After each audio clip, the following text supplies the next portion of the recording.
A black stranger rode into Dry Creek with nothing but a worn saddle and a reputation no one wanted to believe. Within minutes, he'd stop a murder in broad daylight and make enemies of every powerful man in town. They called him dangerous. They called him trouble. But Elias Crowe didn't come to ask permission. He came because something in this hate-soaked frontier town was rotten to the core, and somebody had to be brave enough to dig it out. This is his story. A battle for justice where the odds were stacked, the guns were loaded, and mercy was the deadliest weapon of all. If you're watching from anywhere in the world, drop your city in the comments below. I want to see just how far this story travels. Hit that like button and settle in, because what happens next will shake you. The sun hung low and merciless over Dry Creek, Wyoming territory, turning the dust into gold and the shadows into knives. It was the kind of afternoon that made men mean and dogs lazy, where even the flies seemed to move slower, drunk on heat and the stink of unwashed bodies. The town sprawled along a single rutted street like a dying animal too stubborn to lie down, its clapboard buildings leaning into each other as if whispering secrets they'd rather not say aloud. Elias Crowe rode in quietly, the way a storm arrives before the thunder starts.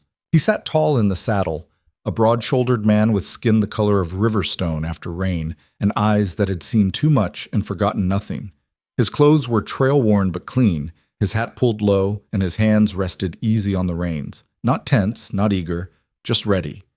The horse beneath him, a dusty roan with scars along its flanks, moved with the steady patience of an animal that knew its rider wouldn't ask for anything foolish. The first person to notice him was a boy no older than 10, barefoot and hollow-eyed, who'd been kicking a tin can in the dirt outside the livery.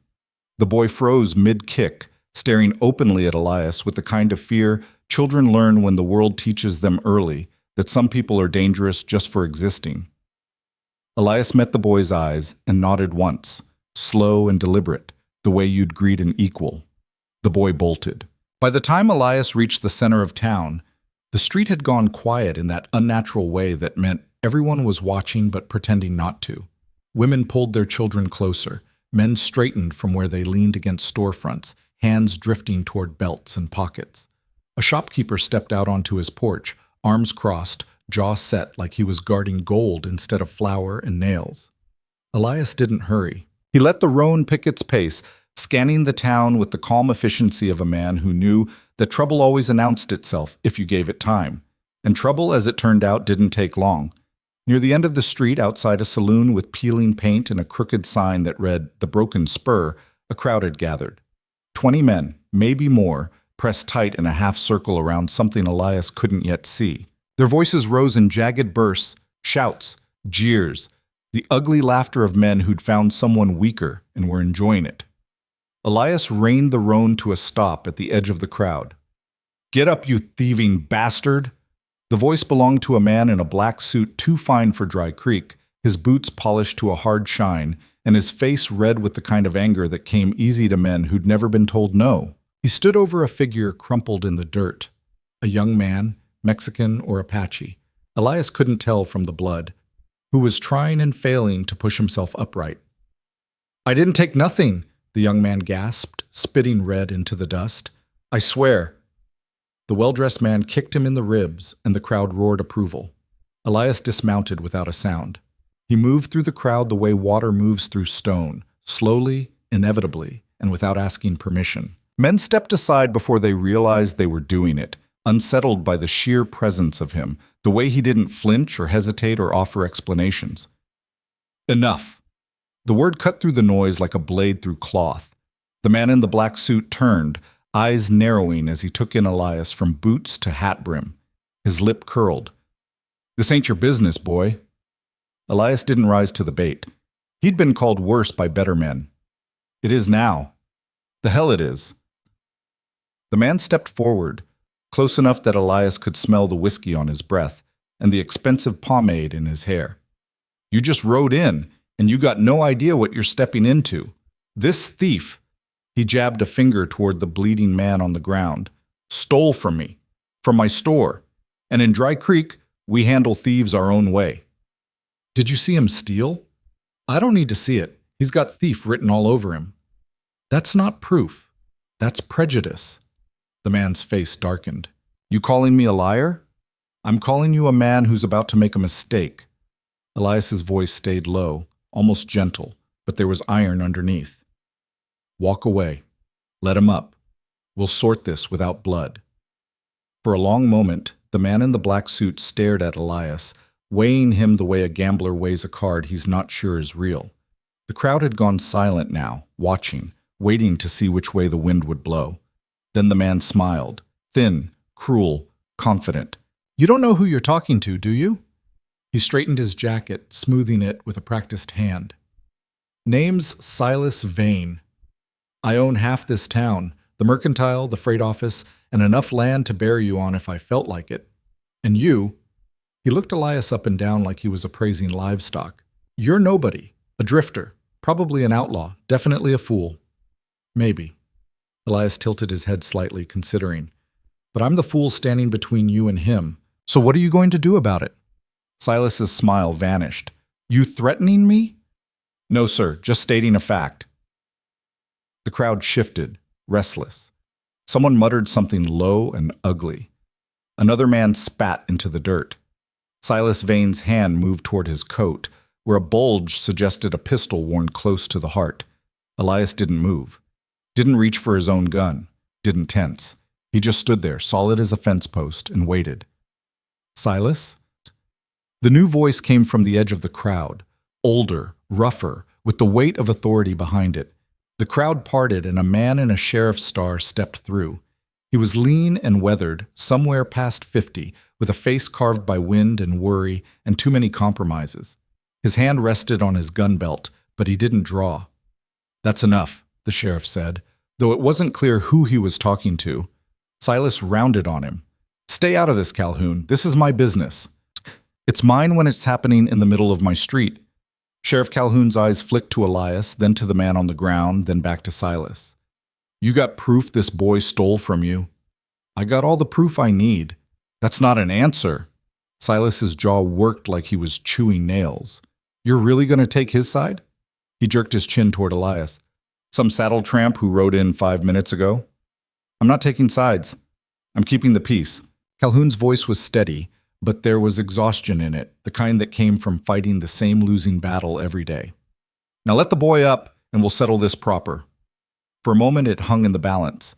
Silas's pride against Calhoun's authority, the crowd's hunger for violence against the thin veneer of law. Then Silas stepped back, hands raised in mock surrender. Fine. Have it your way, Sheriff, but don't come crying to me when this town goes to hell, because you're too soft to do what's necessary. He turned and walked away, coat flaring behind him, and the crowd began to disperse, muttering and disappointed. Elias knelt beside the young man on the ground. Up close, he could see the split lip, the swelling around one eye, the way the man's hands trembled as he tried to sit up. Easy, Elias said quietly. Take your time. The young man looked at him, confused and wary. Why'd you do that? Because it was wrong. You don't even know me. Don't need to. Elias helped him to his feet, steadying him when he swayed. The sheriff stood a few paces away, watching with an expression Elias couldn't quite read. Relief, maybe, or regret. You got a name? Calhoun asked. Elias Crowe. Where you headed? Here, I suppose. Calhoun's eyebrows rose. You picked a hell of a town to settle in, Mr. Crowe. Seems like the kind of place that could use settling. The sheriff almost smiled at that, but it didn't reach his eyes. You just made an enemy of one of the most powerful men in the territory. You know that, right? I've had worse. Calhoun studied him for a long moment, then sighed. Suit yourself. But don't say I didn't warn you. He glanced at the young man Elias was still supporting. You, get yourself cleaned up and stay out of trouble. And you, he looked back at Elias, watch your back. Silas Vane doesn't forget. With that, the sheriff turned and walked away, his boots crunching soft in the dust. Elias helped the young man to a water trough, where he splashed his face and winced at the sting. When he was done, he looked up at Elias with something like awe. Nobody ever stood up for me like that before, he said quietly. What's your name? Diego. Diego Ruiz. Well, Diego Ruiz, you all right to get home on your own? Diego nodded, still staring. Yeah, I think so. Good. Stay smart. Stay safe. Diego hesitated, then stuck out his hand. Elias shook it, firm and brief, and watched as the young man limped away into the fading light. When he was gone, Elias stood alone in the street, the town settling back into its uneasy quiet around him. He could feel the eyes still watching, the whispers starting up again, the judgment forming like storm clouds on the horizon. He'd been in Dry Creek less than an hour, and he'd already made it clear he wasn't the kind of man who looked the other way. That, he knew, was going to cost him. The Broken Spur Saloon smelled like sweat, tobacco, and regret. Elias pushed through the doors just after sundown, his boots echoing on the warped floorboards. The place went quiet the way a forest goes quiet when a predator walks through. Not silent, exactly, but watchful, tense, ready to bolt. He crossed to the bar, where a grizzled man with one milky eye and arms like tree trunks was wiping glasses with a rag that had seen better days. "Whiskey," Elias said. The bartender poured without comment, sliding the glass across the scarred wood. Elias laid a coin beside it and drank, letting the burn settle in his chest. "You're the one who made Silas Vane look like a fool," the bartender said after a moment. "Wasn't trying to make him look like anything, just didn't think beating a man half to death was justice." The bartender snorted. "Justice. That's a word folks around here don't use much anymore." "Maybe they should start." "Maybe." The bartender leaned in, lowering his voice.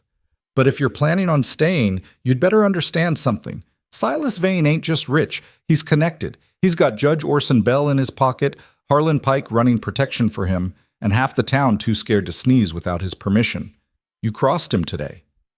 That's not something people walk away from." Elias set his glass down, slow and deliberate. "I've been walked away from before, still here." The bartender shook his head, almost admiringly. "You're either the bravest man I've met or the dumbest." "Probably both." A laugh barked out from the corner of the room, rough, unexpected.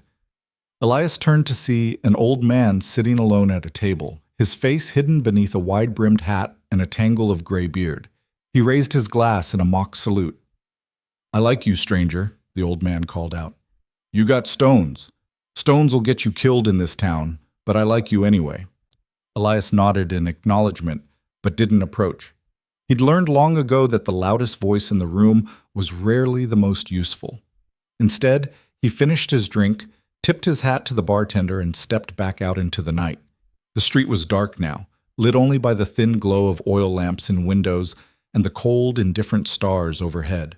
Elias walked slowly, letting his eyes adjust, listening to the town breathe around him, the creak of wood settling, the distant bark of a dog, the low murmur of voices behind closed doors.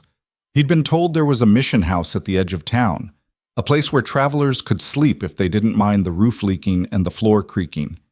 It wasn't much, but Elias had slept in worse. He found it easily enough. A squat, sagging building with a cross nailed above the door and windows so grimy they looked like cataracts. The door hung crooked on its hinges, and when he pushed it open, the smell of mildew and old prayer books rolled out to meet him. Inside, the mission was empty, except for a few rough benches and a sleeping alcove in the back. Elias dropped his saddlebag in the corner, spread his bedroll on the floor, and lay down fully clothed, his gun within easy reach. He didn't sleep right away. Instead, he stared up at the ceiling, where cracks spread like spiderwebs, and thought about the town he'd just entered.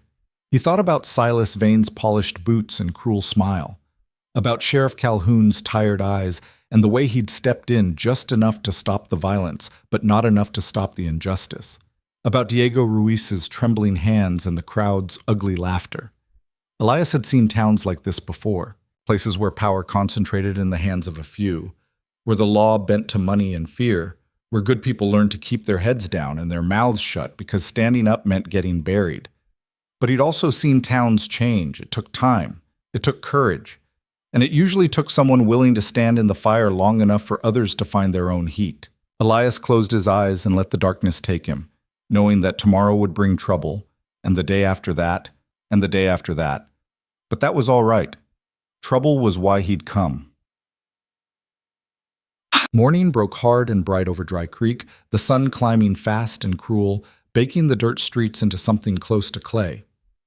Elias woke to the sound of hammering, steady, rhythmic, not far away. He rolled to his feet, stretched the stiffness from his shoulders, and stepped outside. Across the street, a woman was fixing a fence. She was maybe 40, maybe older, with graying hair tied back in a severe bun, and hands that moved with the confidence of someone who'd built and rebuilt 100 things. She wore a faded dress patched at the elbows and a look of grim determination. Elias watched her work for a moment, then crossed the street. "Morning," he said. She glanced up, startled, then wary. "Morning. Need a hand?" Her eyes narrowed. "You offering charity or looking for work?" "Neither, just offering a hand." She studied him the way a general studies a map before a battle, looking for traps, for angles, for reasons not to trust. Finally, she shrugged. "Suit yourself. Fence posts are rotten. Need replacing." Elias set to work without another word. He pulled the old posts free, dug new holes, set fresh wood, and tamped the dirt down solid. The woman worked beside him, efficient and silent, and for a while the only sounds were the thud of the hammer, the scrape of the shovel, and the distant clatter of the town waking up around them. When they finished, the woman stepped back and nodded, satisfied. "You do good work." "Thank you." She wiped her hands on her apron, then looked at him directly for the first time. "You're the one who stood up to Silas Vane yesterday." Word travels fast. In a town this small, everything travels fast. She paused. "Name's Ruth Calloway. I run the boarding house down the street." "Elias Crowe." "I know." She hesitated, then seemed to make a decision. "You planning on staying?" "For a while." "Then you should know something." She glanced around, making sure they were alone. Silas Vane, Harlan Pike, Judge Bell, they run this town like it's their own personal kingdom. They decide who gets credit, who gets land, who gets justice. And if you cross them, you don't just make an enemy.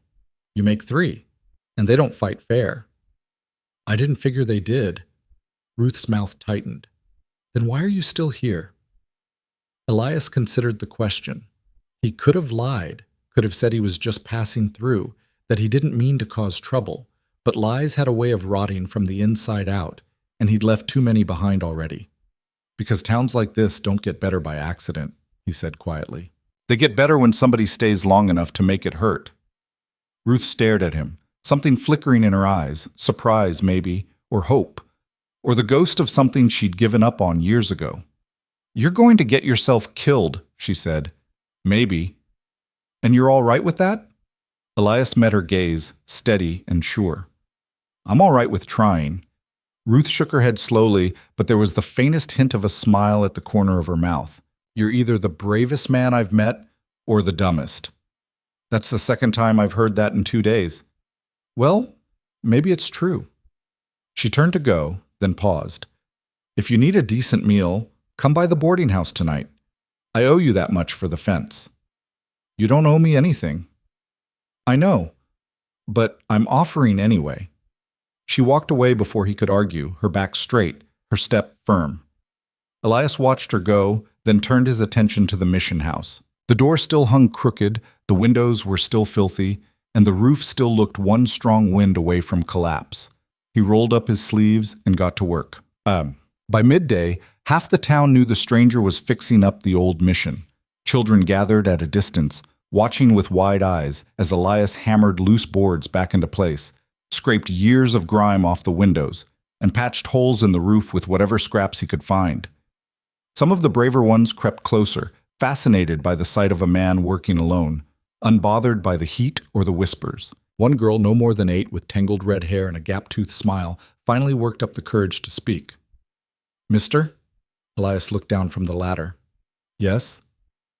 "Why are you fixing that old place? Nobody uses it." "Maybe somebody should." "You gonna live there?" "For now." "You gonna make it nice?" Elias smiled faintly.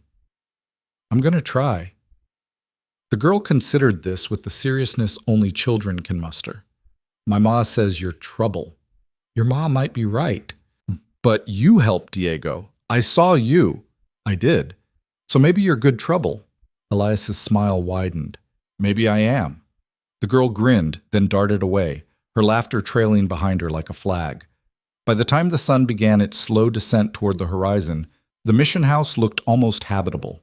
The door hung straight, the windows let in light instead of filth, and the roof no longer threatened to cave in with every gust of wind. It wasn't pretty, but it was solid. And solid, Elias had learned, was enough. He was washing his hands in the water trough when a shadow fell across him. He looked up to find a man standing there, tall, broad-shouldered, with a marshal's star pinned to his vest and a face that looked like it had been carved from granite and left out in the rain too long. His eyes were hard and cold, the kind of eyes that had seen too much death and stopped caring about the difference between right and wrong. "You Elias Crowe?" the man asked. "I am." "Name's Harlan Pike. I'm the marshal for this district." Elias straightened, drying his hands on his trousers. "What can I do for you, Marshal?" Harlan's mouth twitched, something that might have been a smile on a kinder face. "You can tell me what business you got in Dry Creek." "No business, just passing through." "Passing through?" Harlan repeated the words like they tasted bad. "Funny. You don't look like a man passing through. You look like a man settling in." "Appearances can be deceiving." "Can they?" Harlan stepped closer, his hand resting on the butt of his pistol. Not a threat exactly, but a reminder. "See, the thing is, Mr. Crowe, I make it my business to know everyone who comes into my territory. Drifters, outlaws, troublemakers, I know 'em all. And you're trouble. I can smell it on you. I haven't broken any laws. Not yet. But you will. Men like you always do." Elias held the marshal's gaze, unflinching. "Men like me." "That's right. Men who think they're heroes. Men who think they can ride into a town and fix everything with a strong back and a loud mouth. Men who don't understand that some places are rotten all the way down, and no amount of scrubbing is going to make them clean." "Maybe," Elias said quietly. "Or maybe you're just scared that if someone starts scrubbing, people might see how much dirt you've been hiding." Harlan's eyes went flat and dangerous. "You calling me dirty?" "I'm saying that if the boot fits, you're welcome to wear it." For a long moment, the two men stood there, locked in a silent battle of wills. Then Harlan smiled, slow, cold, mean. "You just made a mistake, Crowe." "Wouldn't be the first time." Harlan turned and walked away, his boots crunching loud in the quiet street. Elias watched him go, knowing he'd just crossed another line, drawn another enemy into the open.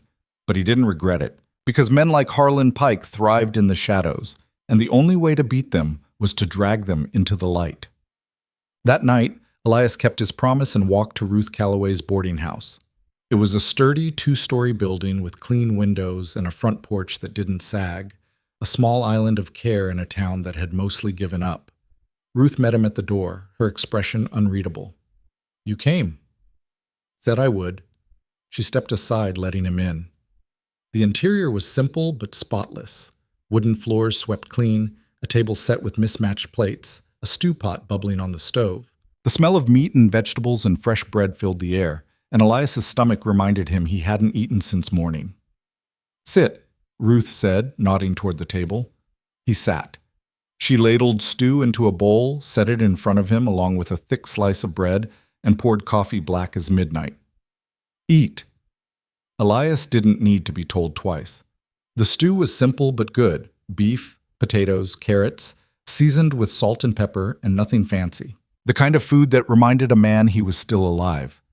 Ruth sat across from him, her own bowl untouched, her hands folded in front of her. "You're not eating?" Elias asked.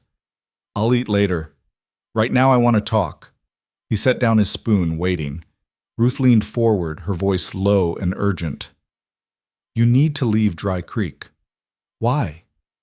"Because you've made enemies of the three most dangerous men in the territory, and they're not going to let you walk away. Silas will ruin you financially. Harlan will frame you for something you didn't do. And Judge Bell will make sure you hang for it.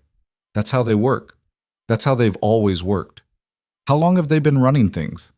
Ruth's jaw tightened. 10 years. Maybe more. It started small. Silas buying up land, Harlan looking the other way when Silas's men got rough, Bell making sure the law always favored the right people. But it grew. And now they own everything: the bank, the freight lines, the cattle contracts. And anyone who tries to stand up to them... She trailed off, her eyes distant. "What happened?" Elias asked gently. Ruth was silent for a long moment. Then she spoke, her voice barely above a whisper. My husband tried 5 years ago. He was a good man, a school teacher. He saw what was happening, the way they squeezed the farmers, the way they drove people off their land, the way they twisted the law to suit themselves. So he started organizing, talking to people, building support. He thought if enough people stood together, they could push back. What did they do to him? They didn't kill him, if that's what you're thinking. They didn't have to. Harlan arrested him on trumped-up charges, theft, fraud, things he never did. Bell made sure the trial was a sham, and Silas made sure everyone knew what happened to people who crossed them. My husband spent 2 years in prison. By the time he got out, he was broken. He died 6 months later. Heart just gave out. Elias's hands curled into fists beneath the table. I'm sorry. Don't be sorry. Be smart. Leave before they do the same to you. I can't. Why not? Because if I leave, they win. And if they win here, they'll keep winning everywhere. Towns like this don't change because good people stay quiet. They change because somebody stands up long enough for others to find their courage. Ruth stared at him, her eyes shining. You really believe that? I have to. She looked away, blinking hard. You're going to get yourself killed. Maybe, but maybe I'll live long enough to make a difference. Ruth stood abruptly, turning toward the stove. You're a fool, Elias Crowe. So I've been told. She ladled more stew into his bowl without asking, her movements brisk and efficient, and Elias understood that this was her way of saying she didn't entirely disapprove. They ate in silence after that, the quiet companionable rather than awkward, and when Elias finally rose to leave, Ruth walked him to the door. If you're staying, she said, you're going to need allies, people you can trust. You offering? She smiled, faint and sad. I'm too old and too tired to fight, but I know people who aren't. People who've been waiting for someone like you. I'll introduce you, quietly, carefully. Because if Silas and his men find out, they'll crush you before you even start. I understand. Good. She opened the door, letting the cool night air rush in. And Elias? Yes? Thank you for trying. He tipped his hat and stepped out into the darkness, the weight of her words settling over him like a cloak. Behind him, Ruth Calloway watched from the doorway until he disappeared into the shadows, then closed the door and locked it tight. Outside, the town of Dry Creek slept uneasily, its secrets buried deep, its future uncertain. But somewhere in the darkness, Elias Crowe walked steady and sure, a man who'd chosen his path and wouldn't be turned aside. And in a town built on fear, that was the most dangerous thing of all. The next morning arrived with a wind that carried the smell of distant rain and closer trouble. Elias woke before dawn, as he always did, and stepped outside the mission house to find the sky bruised purple and gray, clouds gathering like an army on the march. He filled a bucket from the well, splashed cold water on his face, and was reaching for the towel when he heard the first voices. They came from the center of town, angry, overlapping, building toward something dangerous. Elias dried his hands and walked toward the noise. A crowd had gathered outside the mercantile, maybe 30 people, their faces tight with fear and fury. At the center stood Silas Vane, dressed in another expensive suit, his voice rising above the chaos like a preacher calling down judgment. And I'm telling you, this can't stand, Silas was saying, his finger jabbing the air for emphasis. First, it's small things. A few coins here, some supplies there. But if we don't draw a line, it becomes everything. Our livelihoods, our safety, our very way of life. What happened? Someone in the crowd called out. Silas turned, his expression grave. Last night, someone broke into my warehouse, stole nearly $200 worth of goods. Flour, sugar, tools, fabric, gone. And I'll tell you right now, this wasn't some accident. This was deliberate. This was theft. The crowd murmured, uneasy. You got proof who did it? Another voice asked. I've got suspicions, Silas said carefully, and I've got a witness who saw someone sneaking around the warehouse after dark. Someone who doesn't belong in this town. Someone who's been stirring up trouble since the moment he arrived. Elias felt the weight of every eye turning toward him. He stood at the edge of the crowd, arms crossed, face calm. He didn't flinch, didn't defend himself.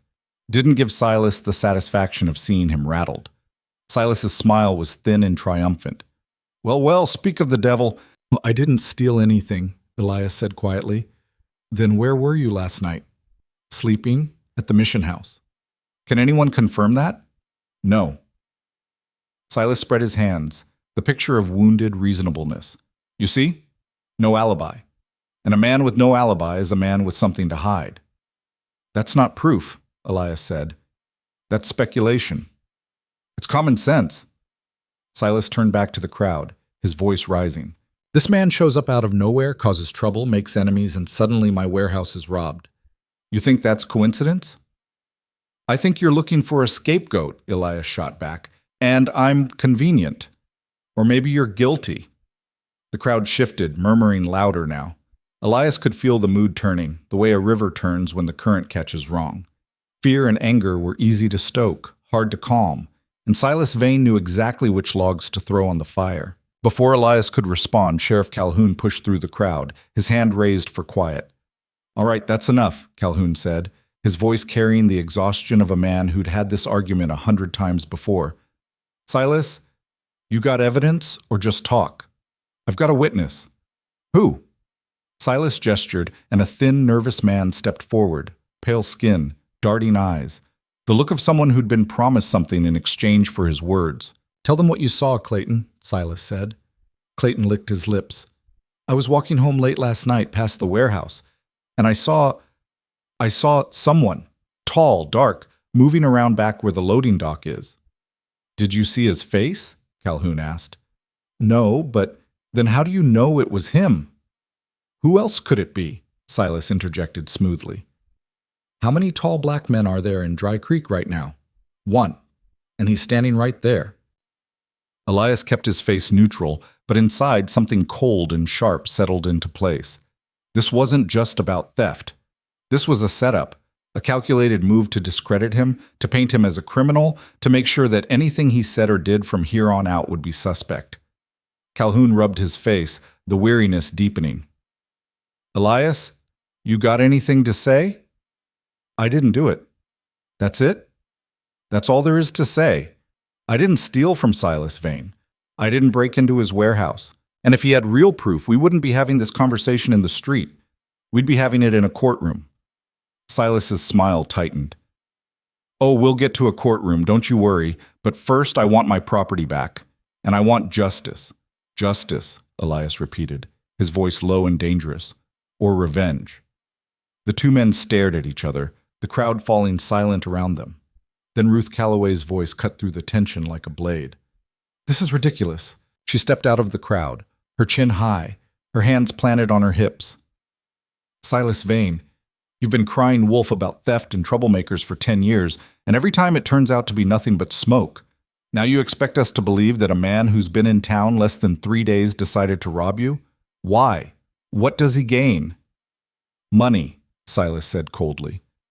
Same thing every thief wants. He hasn't spent a dime since he got here. He's been fixing up the mission house with his own hands and his own materials. You think a man planning a robbery spends his time repairing a church for free? Silas's eyes narrowed. Careful, Ruth. You're starting to sound like an accomplice. And you're starting to sound like a liar. The crowd gasped. Speaking to Silas Vane like that was dangerous, and everyone knew it. But Ruth didn't back down. She stepped closer, her voice ringing clear. If you've got real evidence, show it. If you've got a real witness, bring him forward. But don't stand here and accuse a man just because he had the guts to stand up to you. Silas's face darkened. You're going to regret this. Probably, but at least I'll regret it with my dignity intact. For a moment, Elias thought Silas might lose control, might lash out right there in front of everyone. But the man was too smart for that. Instead, he smoothed his coat, adjusted his hat, and turned to Sheriff Calhoun. I want him arrested, detained, investigated. If you won't do it, I'll take this to Judge Bell. Calhoun sighed. Silas, I can't arrest a man without evidence. Then get evidence. I'll look into it. But I'm not hauling him in just because you say so. Silas's jaw worked. Then he nodded, sharp and final. Fine. But when this blows up in your face, Sheriff, don't say I didn't warn you. He turned and walked away, the crowd parting before him like water before a prow. When he was gone, the tension broke, and people began to drift away, muttering and shaking their heads. Ruth touched Elias's arm briefly, a silent gesture of solidarity, then disappeared back into the boarding house. Calhoun lingered, studying Elias with tired, troubled eyes. "Did you do it?" he asked quietly. "No." "You sure?" "I'm sure." Calhoun nodded slowly. "Then you're in trouble, because Silas doesn't make accusations he can't back up. If he says someone robbed him, it's because he's already got a plan to prove it, even if he has to manufacture the proof himself. Especially then." Calhoun looked away, his voice dropping. "I've been sheriff here for 8 years, Mr. Crowe. And in that time, I've seen good men destroyed, innocent people run out of town, and justice twisted into something I don't even recognize anymore. I'm telling you this because I think you're a decent man. And decent men don't last long in Dry Creek." Maybe it's time that changed." Calhoun almost smiled. "Maybe. But change costs, and the bill always comes due." He walked away, leaving Elias standing alone in the empty street. The first drops of rain began to fall, fat and cold, and within minutes the sky opened up, turning the dust to mud and the world to gray. Elias stood there, letting the rain soak him, and thought about what came next. He'd been framed, that much was clear. The question was whether Silas would stop at accusations or whether he'd escalate, planting evidence, bribing witnesses, tightening the noose until there was no way out. Elias had fought men like Silas before. Men who used money and power like weapons, who never got their own hands dirty but were more dangerous than any gunfighter. The trick was patience and proof. He turned and walked back to the mission house, water streaming from his hat brim, his boots squelching in the mud. Inside, he stripped off his wet clothes, lit a fire in the small stove, and sat down to think. If Silas wanted a war, he'd get one. But it wouldn't be fought with fists or bullets. It would be fought with truth. And truth, Elias knew, was the one weapon men like Silas Vane feared most. That evening, after the rain had passed and the town had settled into uneasy quiet, there was a knock at the mission house door. Elias opened it to find Diego Ruiz standing there, hat in hand, looking nervous and determined in equal measure. "Mr. Crowe," Diego said. "Can I come in?" Elias stepped aside and Diego entered, his eyes taking in the sparse interior, the cleaned floors, the patched roof, the simple bedroll in the corner. "You've been working hard," Diego said. "Keeps me busy." Diego nodded, then took a breath. "I heard what happened this morning, what Silas said, and I wanted you to know I don't believe it. I don't think you stole anything." "Appreciate that." "But that's not why I'm here." Diego's hands twisted his hat brim. "I'm here because I owe you. You saved my life yesterday, or close enough, and I want to help." "Help how?" "I know things. About this town. About Silas and his people. Things most folks are too scared to talk about." Elias leaned against the wall, arms crossed. "I'm listening." Diego glanced at the door, as if expecting someone to burst through, then lowered his voice. "Silas Vane didn't build his fortune honest. Everyone knows it, but no one says it. 10 years ago, there was a stagecoach robbery. Big one. Federal payroll heading to Fort Laramie. Over $20,000 gone. They never caught the men who did it." "You think Silas was involved?" "I know he was. My uncle worked for the freight company back then. He saw things, heard things, and he tried to tell people, but—" Diego's voice faltered. "They killed him. Made it look like an accident, a fall from a wagon. But my uncle was the best driver in the territory. He didn't just fall." Elias felt the pieces starting to fit together. "Who else was involved?" "Harlan Pike. He was the one who investigated the robbery. Funny how he never found any leads, isn't it? And Judge Bell, he made sure the case got closed quick, no questions asked. The three of them split the money and used it to buy up half the town." "Can you prove any of this?" Diego hesitated. "Not directly, but there's a man who can. His name's Jack Farrow. He used to ride with a gang back in those days. Ran in the same circles as the men who pulled the robbery. He's old now, half crazy, lives in a shack out past the canyon, but he knows things. And if you can get him to talk, why hasn't anyone tried before?" Because talking to Jack Farrow is dangerous. If Silas finds out, you're as good as dead. And most people figure the past is buried deep enough to stay buried. Elias pushed off the wall, his mind already working. Where's this shack? About 5 miles northeast. Follow the dry creek bed until you hit the red rocks, then head west. You can't miss it. I'll go tomorrow. Diego's eyes widened. Alone? You offering to come? Diego swallowed hard. I want to, but I've got a family, a wife, 2 kids. If something happens to me, then don't come, Elias said gently. You've already done more than enough by telling me this. Relief and shame crossed Diego's face in equal measure. I'm sorry. Don't be. You've got people depending on you. That's not weakness. That's responsibility. Diego nodded, grateful, then moved toward the door. He paused on the threshold, looking back. Mr. Crowe? Be careful. Jack Farrow's not the only danger out there. Silas has men watching the roads. If they see you heading out of town, I'll handle it. Diego left, and Elias closed the door behind him, his thoughts already racing ahead. A robbery. A cover-up. 3 men who'd built an empire on stolen blood money. If he could prove it, if he could bring the truth into the light, it would shatter their power completely. But first, he had to survive long enough to find the proof. He checked his gun, cleaned and loaded it, then set it beside his bedroll.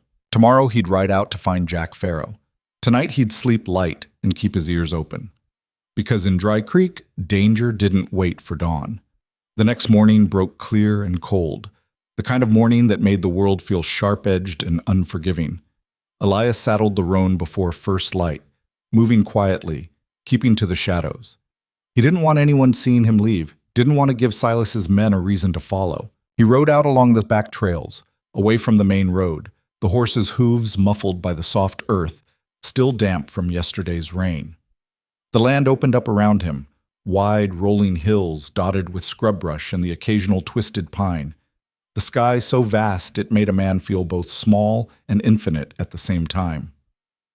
Elias followed the dry creek bed northeast, just as Diego had said, the landscape growing rougher and more desolate with every mile. Red rocks jutted from the earth like broken teeth, and the wind carried the smell of sage and dust and something older, something that had been here long before men with guns and ambitions came to carve it up. He found the shack just after midday.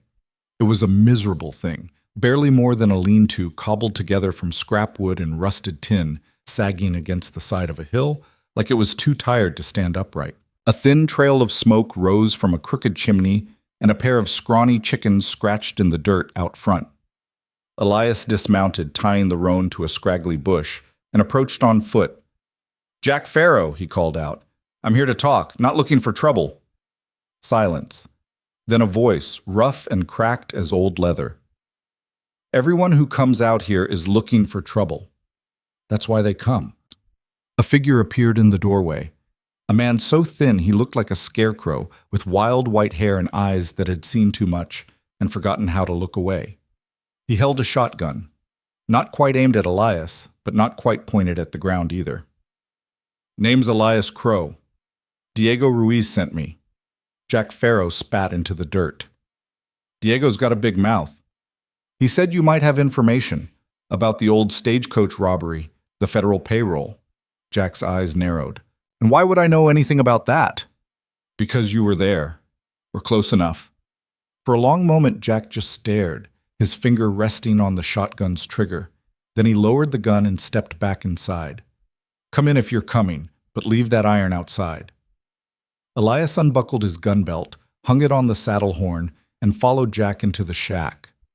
The interior was dim and cluttered, smelling of old coffee and older regrets. A cot sagged in one corner, a table tilted in another, and the walls were lined with newspapers yellowed by time and smoke. Jack poured 2 cups of something that might have been coffee once, handed one to Elias, and sat down heavily. "You're the one causing trouble in Dry Creek," Jack said. It wasn't a question. "Depends on who you ask. Silas Vane says you're a thief." "Silas Vane's a liar," Jack grunted, something that might have been agreement. "Silas Vane's a lot of things. Liar's the least of it." "Then tell me the truth." Jack drank, wincing at the taste, then set the cup down with a clatter. Why should I? What's in it for me? Justice, Jack laughed, bitter and sharp. Justice. That's a rich man's word for revenge. Maybe. But it's still worth fighting for. Jack studied him, those wild eyes boring into Elias like he was trying to see past skin and bone to whatever was underneath. Finally, he sighed. All right, I'll tell you, but it won't do you any good. Men like Silas don't go down easy. And even if you could prove what he did, who's going to believe you? A drifter? Nobody knows against the richest man in the territory? Let me worry about that. Just tell me what happened. Jack leaned back, his gaze distant, like he was looking at something only he could see. It was 10 years ago, summer, hot as hell. There was a gang working the territory back then. 4, maybe 5 men. I wasn't part of it, but I knew them, drank with them. They had a plan to hit the federal payroll coming through from Cheyenne. Big score, enough to set them up for life. Did they pull it off? Oh, they pulled it off. Hit the stage out past Devil's Ridge, killed the driver and the guards, took the money and ran. Clean job. Almost too clean. What do you mean? Jack's mouth twisted. I mean, someone tipped them off. Someone told them exactly when that stage would be coming through, how many guards it had, where the weak points were. And the only people who knew that kind of information were the freight company and the law. Elias felt his pulse quicken. Harlan Pike. Bingo! Pike was a deputy marshal back then, working under the old marshal. He fed the gang the information, they did the job, and he made sure the investigation went nowhere. In return, he got a cut. And Silas? Silas bankrolled the whole thing, gave the gang horses, supplies, a place to lay low after. He was already rich, but he wanted more. Always wanted more. And Judge Bell? He made sure the legal side stayed quiet, sealed the records, buried the evidence, ruled it an unsolved case. What happened to the gang? Jack's face went dark. They got greedy, started talking about demanding a bigger cut. Silas didn't like that, so he had them killed, all of them, made it look like they turned on each other, a falling out among thieves. But I knew better. One of them was a friend of mine. He came to me the night before he died, scared out of his mind, said Silas was planning something. Next day he was dead, shot in the back. And you didn't say anything? To who? The law. Pike was the law. The judge? Bell was on their payroll. I kept my mouth shut and stayed alive. That's how it works out here. Elias leaned forward, his voice urgent. Can you testify to this? In court? Jack laughed again, but there was no humor in it. Testify? You think I'm going to walk into a courtroom and point a finger at Silas Vane? I'd be dead before I made it to the witness stand. What if I could protect you? With what? Good intentions? You're one man, Crowe. One man against an empire. You can't win. Maybe not alone, but if people knew the truth. People don't care about the truth. Jack's voice rose raw and angry. They care about survival. And as long as Silas has money and power, they'll keep their heads down and their mouths shut, same as they always have. Elias sat back, frustration coiling in his chest. Jack was right about one thing. Testimony alone wouldn't be enough. He needed more. Evidence, documents, something solid that couldn't be denied or buried. Is there anything else? He asked. Anything that could prove what you're saying?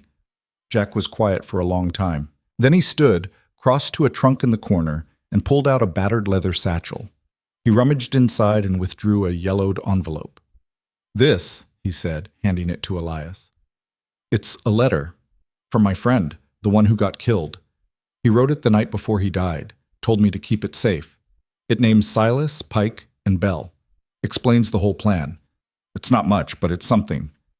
Elias opened the envelope carefully, unfolding the letter inside. The handwriting was shaky, the ink faded, but the words were clear enough. It was all there. The robbery. The split. The betrayal. This is it, Elias said quietly. This is what I need. Then take it, and get out of here before Silas finds out you've been poking around. Elias stood, tucking the letter carefully into his coat. Thank you. Jack waved him off. Don't thank me. Just don't get yourself killed. I've seen enough good men die for nothing. Elias left the shack, retrieved his gun, and mounted the roan. As he rode away, he glanced back once to see Jack standing in the doorway, a solitary figure against the empty land. The ride back to Dry Creek was faster, urgency driving him forward. He had the proof now. Not much, but enough to start asking the right questions. Enough to shake the foundations of Silas Vane's empire. But as he crested the last hill overlooking the town, he saw something that made his blood run cold. Smoke, rising thick and black from the center of town. Elias spurred the roan forward, racing down the slope, his heart pounding. As he reached the outskirts, he could see the source of the smoke. The mission house. It was burning.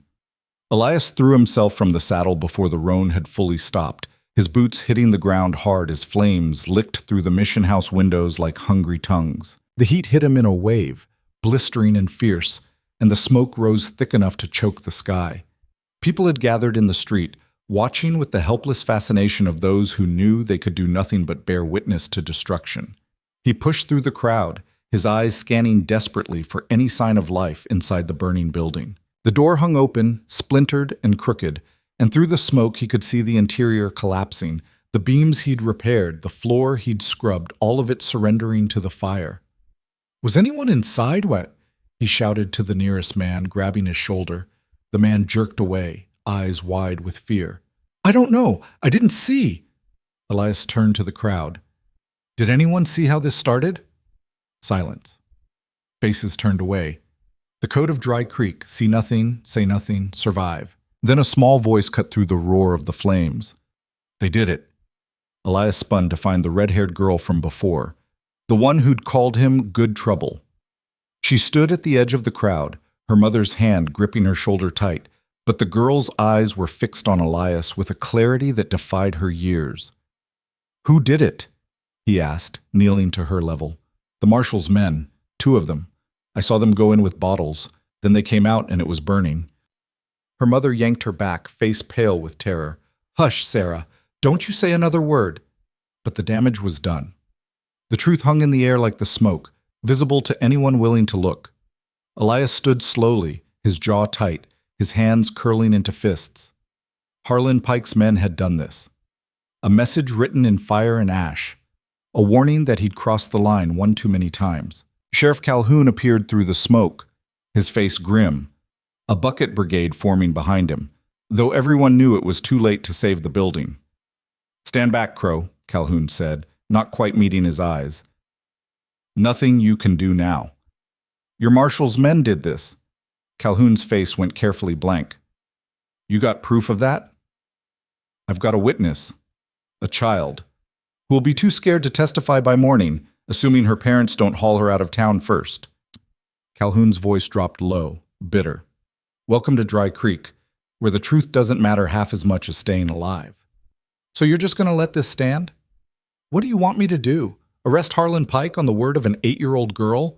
He'd have me stripped of this badge before sunset and you'd still be homeless." Elias stared at the sheriff, seeing not corruption, but something worse, defeat. The kind of defeat that came from fighting too long with too little and losing every time that mattered. "Then I'll handle it myself," Elias said quietly. "Don't." Calhoun grabbed his arm, his grip surprisingly strong. "That's what they want. You go after them, they'll kill you and call it self-defense. Or they'll goad you into something stupid and hang you for it legal. Either way, you lose. So I do nothing? I'm saying pick your battles. You're still alive. That counts for something." Elias pulled his arm free, his eyes never leaving the burning mission house. Everything he'd built in 3 days, every board he'd hammered, every window he'd cleaned, gone. But worse than the loss was the intention behind it. This wasn't random violence. This was calculated cruelty, designed to break him, to send him running, to prove that men like him didn't belong in towns like Dry Creek. The roof collapsed inward with a roar and a shower of sparks that climbed toward the darkening sky like desperate prayers that would never be answered. Elias watched it burn, and something in his chest hardened to stone. He'd come to Dry Creek hoping to help, thinking maybe he could make a difference by fixing buildings and standing up for the weak. But he understood now that this wasn't about repairs or righteousness. This was war. A war that had been raging long before he arrived, fought in shadows and silence, with weapons more insidious than bullets. And if it was war they wanted, then war they would get. but not the kind they expected. By the time the fire burned itself out, leaving nothing but charred timbers and the acrid smell of defeat, night had fallen complete. The crowd dispersed slowly, reluctantly, people drifting back to their homes with backward glances and whispered conversations that would be forgotten by morning. Elias stood alone in the ruins, the letter from Jack Farrow still tucked safe inside his coat. The fire had taken his shelter, but it hadn't taken what mattered. The truth was still there, waiting to be unleashed. Ruth Calloway approached from the shadows, a blanket draped over her arm. "You'll stay at the boarding house," she said. It wasn't a question. "I can't ask you to." "You're not asking, I'm telling." Her voice was firm, but her eyes were wet. "They burned your home, Elias. They're not going to stop, and I'll be damned if I let them win by standing silent. They'll come after you next. Let them try." She thrust the blanket at him. "Now come on before you freeze to death out here and save them the trouble of killing you." Elias followed her through the dark streets to the boarding house. Inside, she showed him to a small room on the second floor, clean, simple, with a bed that looked more inviting than anything he'd slept on in years. "There's water in the basin, towels in the drawer," Ruth said. "And Elias? Lock your door tonight. I don't trust the dark in this town." She left before he could thank her, her footsteps fading down the hall. Elias locked the door, checked the window, and sat on the edge of the bed. He pulled out Jack Farrow's letter, reading it again by the light of a single candle. The words were dynamite wrapped in faded ink, powerful enough to destroy 3 men if delivered to the right hands. But whose hands? Judge Bell controlled the courts. Harlan Pike controlled the law. Silas Vane controlled the money. The usual channels of justice had been poisoned at the source. He needed leverage. He needed allies. And he needed a plan that wouldn't get everyone who helped him killed in the process. A soft knock at the door startled him from his thoughts. He tensed, hand moving instinctively toward his gun. "Who is it?" "Diego." Elias opened the door to find Diego Ruiz standing in the hallway, hat in hand, his face creased with worry. "I heard about the fire," Diego said. "I'm sorry, this is my fault. I shouldn't have sent you to Jack Farrow. They must have been watching." "They didn't follow me. I made sure of it." "Then how did they know?" "They didn't. This was about intimidation, not information. They're trying to scare me off before I can cause more trouble." Elias stepped back, letting Diego into the room. "But it doesn't matter now. I've got what I need." He showed Diego the letter. Diego read it slowly, his eyes widening with each line. When he finished, his hands were shaking. "This is it," he whispered. "This is everything. With this, we can start asking questions they don't want answered," Elias finished. "But we have to be smart. If we go public with this too soon, they'll bury it, or bury us." "So what do we do?" Elias folded the letter carefully, his mind working through possibilities. "We need more. One letter from a dead outlaw won't be enough to convince people who've spent 10 years believing Silas Vane is a pillar of the community. We need corroboration. We need someone on the inside willing to talk, and we need the town to be ready to listen." Diego's brow furrowed. "That's a lot of pieces to line up." "I know, but it's the only way this works without a massacre." "What can I do?"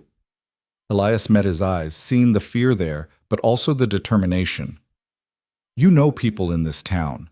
People who've been hurt by Silas and his partners. People who might be willing to speak up if they knew others would stand with them. Find them. Quietly. Tell them there's a chance for justice, but only if they're willing to risk everything for it." "That's asking a lot." "I know, but it's what needs to happen." Diego was quiet for a long moment, then nodded. "I'll try. But Elias, if this goes wrong, make sure your family is safe. Get them out of town. Don't wait for permission. Don't look back. Just run." Diego's throat worked.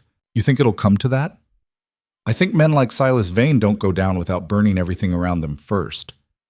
So yeah, it might come to that." Diego left shortly after, moving through the darkness like a ghost, and Elias locked the door behind him. He lay awake long into the night, staring at the ceiling, listening to the house settle and the wind whisper against the windows. Somewhere in the distance, a dog barked once and went silent. Somewhere closer, footsteps passed in the street below, slow and deliberate, like someone patrolling. Elias's hand rested on the gun beneath his pillow, and he didn't sleep until the sky began to lighten with the promise of another hard day. Morning came with a summons. Elias was eating breakfast in Ruth's kitchen when Sheriff Calhoun appeared at the door, his face drawn and tired. "Judge Bell wants to see you," Calhoun said without preamble. "About what?" "Didn't say. Just said to bring you to his office within the hour." Elias set down his coffee, his instincts prickling with warning. "And if I refuse? Then he'll issue a warrant for your arrest. Obstruction of justice, he'll call it, or failure to cooperate with an official investigation. He doesn't need a good reason, just a legal-sounding one." Ruth stood from where she'd been kneading bread, her hands dusted with flour. "You're not going alone." "I have to." "Like hell you do. If Bell's planning something, you need a witness." "Ruth's right," Calhoun said quietly. "Whatever Bell wants, it's not going to be friendly. Having someone there who can speak to what happens, it might matter later." Elias looked between them, seeing the determination in Ruth's eyes and the weary pragmatism in Calhoun's. Finally, he nodded. "All right. Ruth comes." They walked through town together, three figures moving through streets that seemed quieter than usual, as if the town itself was holding its breath. People watched from windows and doorways, their faces carefully neutral, but Elias could feel the weight of their attention like a physical thing. Judge Orson Bell's office occupied the second floor of the courthouse, a solid brick building that looked more permanent than anything else in Dry Creek. Inside, the air smelled of leather and old paper, and the particular staleness that came from too many secrets kept too long. Bell sat behind a massive oak desk, his fingers steepled beneath his chin.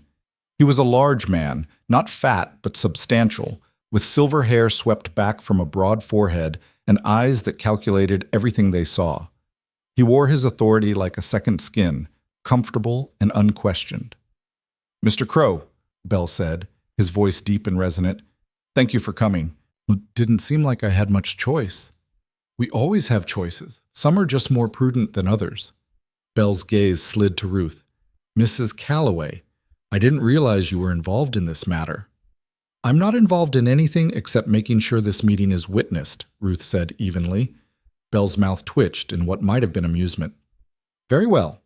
Please, sit." They sat. Calhoun remained standing by the door, a silent presence. Bell leaned back in his chair, regarding Elias with the cool appraisal of a man used to sizing up opponents. "I'll come straight to the point. You've been in Dry Creek less than a week, and already you've become a source of significant disruption. A physical altercation your first day, accusations of theft, and now a fire that destroyed property under suspicious circumstances. Property that was mine to use, destroyed by arson," Elias countered. "Alleged arson. No proof has been established. There's a witness. A child who saw two men she couldn't identify, doing something she didn't understand. Hardly compelling evidence." Bell folded his hands on the desk. "But that's not why you're here. You're here because I want to understand your intentions. What are you doing in Dry Creek, Mr. Crowe?" "Looking for a place to settle." "Strange place to choose. A man of your background might find more welcoming communities elsewhere." The pause before background was deliberate, loaded with implications Elias chose not to rise to. "Maybe I like a challenge," he said. "Or maybe you're looking for trouble." "Trouble seems to find me whether I look for it or not." Bell smiled, but it didn't reach his eyes. "Quite. Which brings me to my purpose. I'm offering you a choice, Mr. Crowe. You can leave Dry Creek, today. Now. Ride out with no charges filed, no record of your time here, and my personal assurance that no one will follow you. And if I refuse, then I will be forced to pursue the matter of the stolen goods from Mr. Vane's warehouse. I will call witnesses, examine evidence, and very likely find sufficient cause to bring you to trial. And trials in my court, Mr. Crowe, do not tend to favor the accused when the evidence is against them." Ruth leaned forward, her voice sharp. "You're threatening to frame him." "I'm threatening nothing. I'm merely explaining the reality of the situation." Bell's gaze never left Elias. "You're an outsider in a town that doesn't trust outsiders. You've made enemies of powerful men, and you have no allies with the means to protect you. The smart thing, the survivable thing, is to leave." Elias sat very still, his mind racing through the implications. This was the play he had been expecting, exile or execution, presented as a choice when it was really just two paths to the same ending. If he left, Silas and his partners won. If he stayed, they'd destroy him through the courts, using the law itself as a weapon. But Bell had made one critical mistake. He'd assumed Elias cared more about survival than justice. "I'm not leaving," Elias said quietly. Bell's expression didn't change, but something flickered in his eyes, surprise perhaps, or grudging respect. "Then you're a fool." "So I've been told." "This isn't a game, Mr. Crowe. The men you're opposing have resources, connections, and a decade of experience crushing people who stand in their way. You're one man with nothing but stubborn pride. You will lose." "Maybe, but at least I'll lose standing up." Bell studied him for a long moment, then sighed and opened a drawer in his desk. He withdrew a document, already prepared, and slid it across the desk. "This is a warrant for your arrest on suspicion of theft and destruction of property. I had hoped not to use it, but you've left me no choice." Calhoun stepped forward, his hand moving reluctantly toward his belt. "Elias?" "It's all right, Sheriff." Elias stood slowly, his hands visible and empty. "I'll come peacefully." "Like hell you will." Ruth shot to her feet. "This is a sham, and everyone in this room knows it." "Mrs. Calloway, I strongly suggest you moderate your tone," Bell said coldly. "Interfering with an arrest is a criminal offense." "So is manufacturing evidence." "Prove it." Bell's smile was a blade. "I have witnesses, documentation, and the full authority of this court." "What do you have? Suspicions and sentiment?" Ruth looked at Elias, her eyes desperate. "Don't let them do this." "I don't have a choice right now," Elias said gently. "But that doesn't mean this is over." Calhoun moved behind Elias, producing a pair of iron manacles. His hands shook slightly as he fastened them around Elias's wrists. "I'm sorry," the sheriff whispered, so low only Elias could hear. "I know." They led him out of the courthouse and down the street toward the jail, a small stone building that squatted at the edge of town like a toad. People watched from windows and doorways, their faces a mix of fear, curiosity, and something that might have been shame. The jail cell was exactly what Elias had expected, bare, cold, with a straw mattress on an iron frame and a bucket in the corner. Calhoun removed the manacles once Elias was inside, then locked the cell door with a heavy clang. "I'll bring you food later," Calhoun said, not meeting his eyes. "And water. Anything else you need?" "I need you to do your job, Sheriff. Find out who really robbed that warehouse. Find out who burned down the mission house. Do the work you swore to do instead of the work they tell you to do." Calhoun's face crumpled. "You think I don't want to? You think I haven't tried? I've been trying for 8 years, and all it's gotten me is older and more afraid. They own this town, Crowe. They own the law, the courts, the money. And I'm just one tired old man trying to keep the peace long enough to maybe retire alive. Then help me change that." "How? By getting myself killed alongside you?" "By finding your courage. You had it once. I can see it in you, buried under all that fear. Dig it back up, Sheriff, before it's too late." Calhoun stared at him for a long moment, something working behind his eyes. Conflict, longing, the ghost of the man he used to be. Then he turned and walked out, the door slamming shut behind him.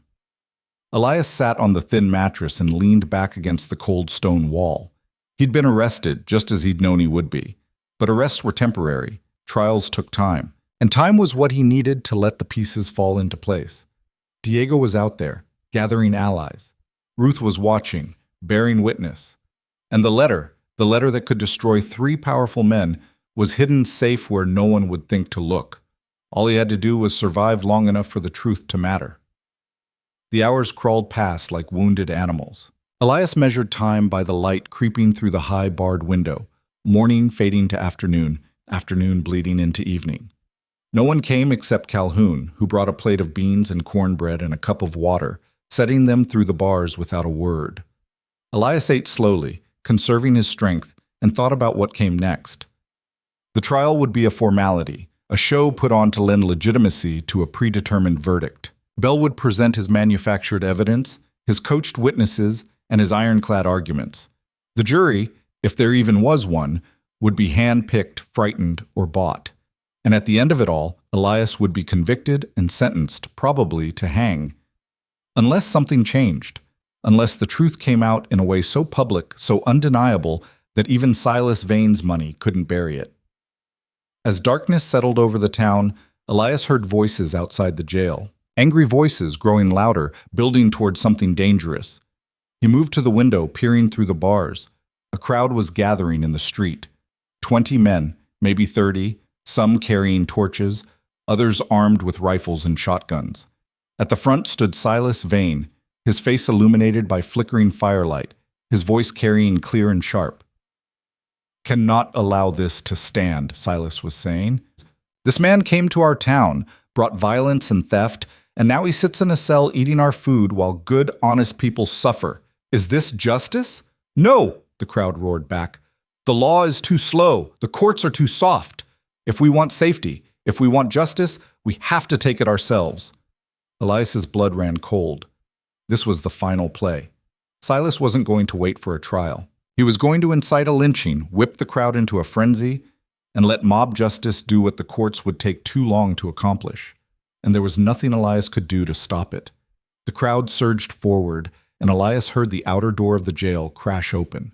Calhoun's voice rose above the noise, desperate and pleading. "Stop! This is illegal! You can't— Get out of the way, Sheriff, or we'll go through you! I won't let you do this!"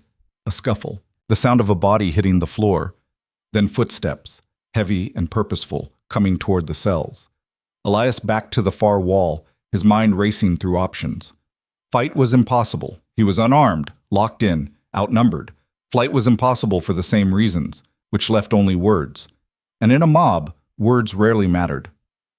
The door to the cell block swung open and Silas Vane stepped through, flanked by a dozen men with weapons drawn. Behind them, more pressed in, their faces twisted with anger and fear, and the ugly excitement that came from being part of something bigger than themselves.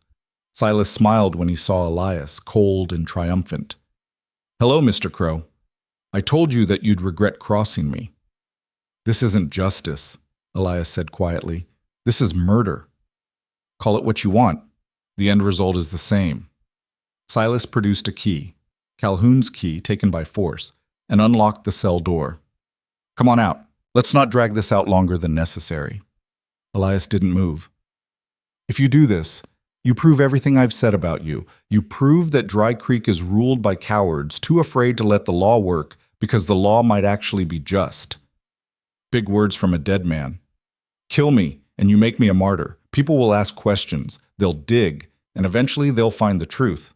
Silas's smile widened. "What truth?" "The truth that a thieving drifter got what he deserved? No one's going to mourn you, Crowe. You're nobody. You're nothing. And when you're gone, this town will forget you ever existed." He gestured, and two men grabbed Elias, dragging him from the cell. Elias didn't resist. Fighting now would only get him beaten before they killed him, and he needed his strength for what came next. They hauled him through the jail and out into the night, where the crowd waited with their torches and their weapons and their self-righteous fury. Someone had already thrown a rope over the beam of a nearby building, the noose swaying gently in the wind. And that's when Ruth Calloway's voice cut through the madness like a gunshot. "Stop!"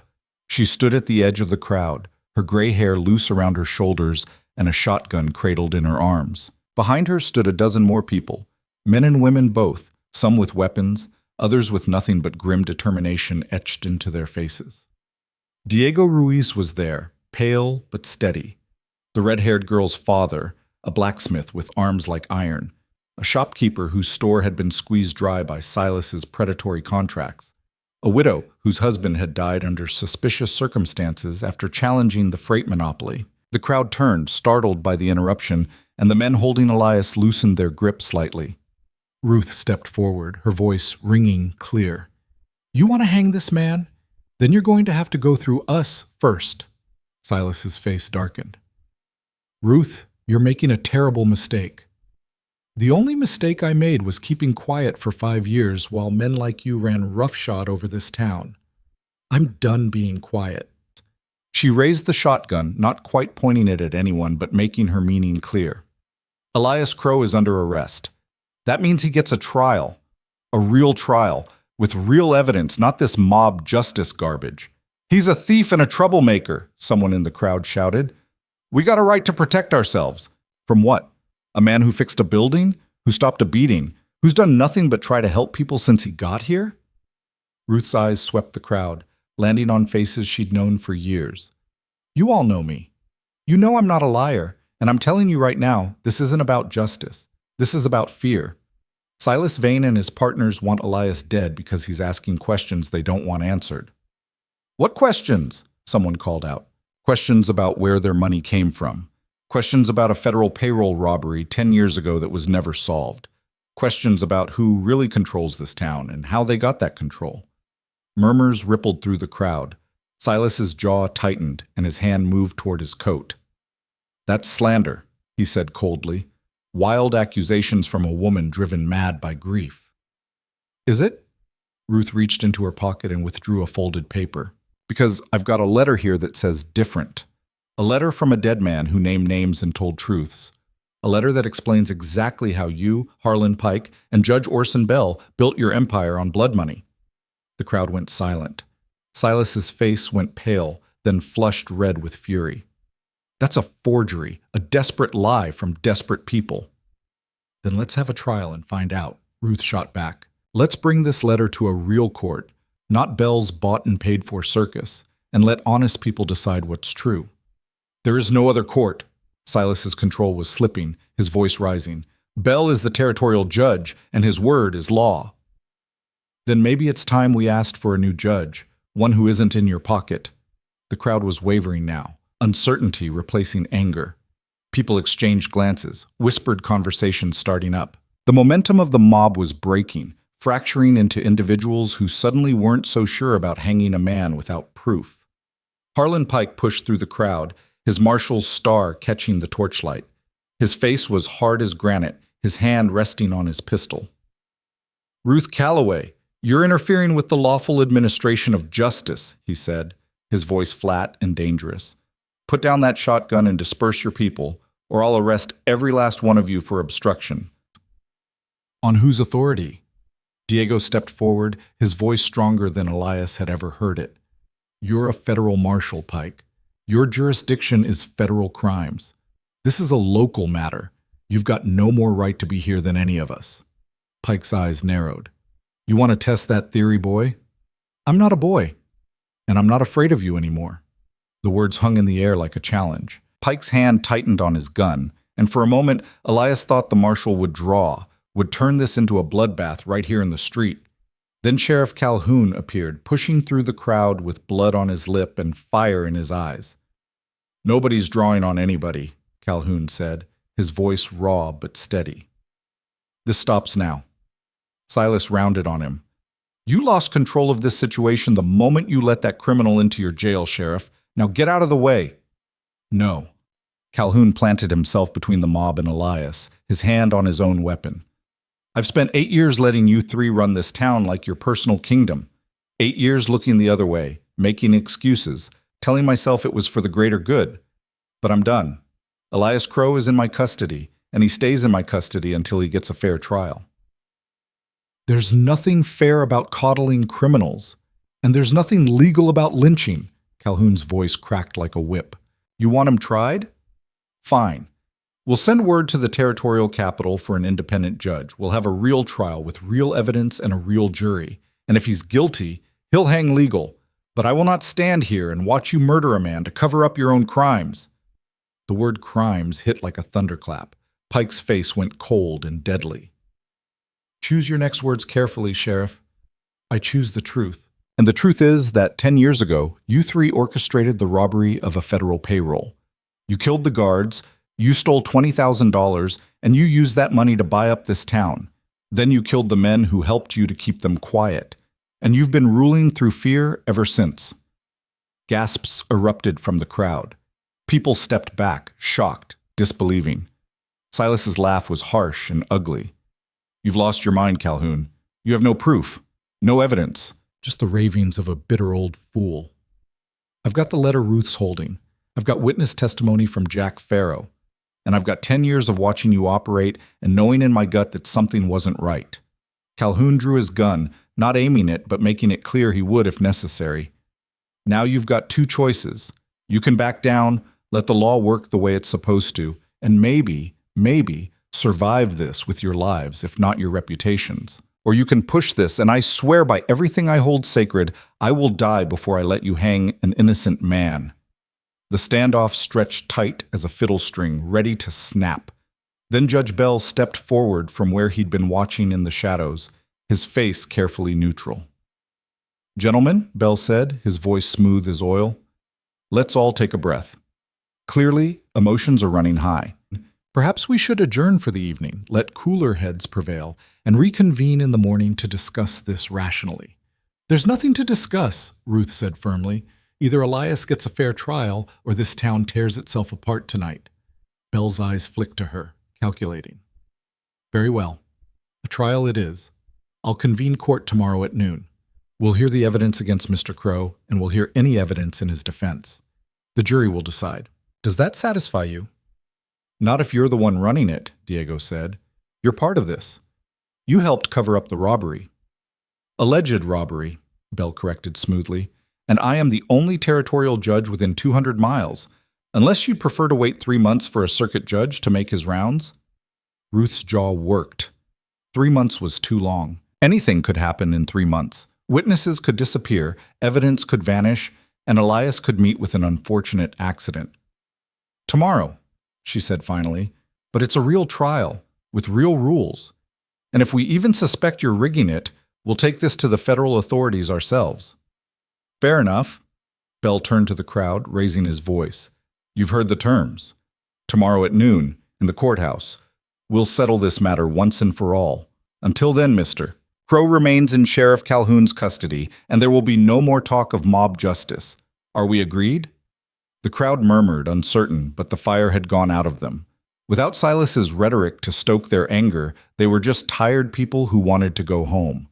Slowly, reluctantly, they began to disperse. Silas stood frozen, his face a mask of barely controlled rage. He stared at Elias, then at Ruth, then at Calhoun, and the promise in his eyes was clear. This wasn't over. "Tomorrow," Silas said quietly. "We'll see who's telling the truth." He turned and walked away, Pike falling into step beside him, and the last of the crowd melted into the darkness.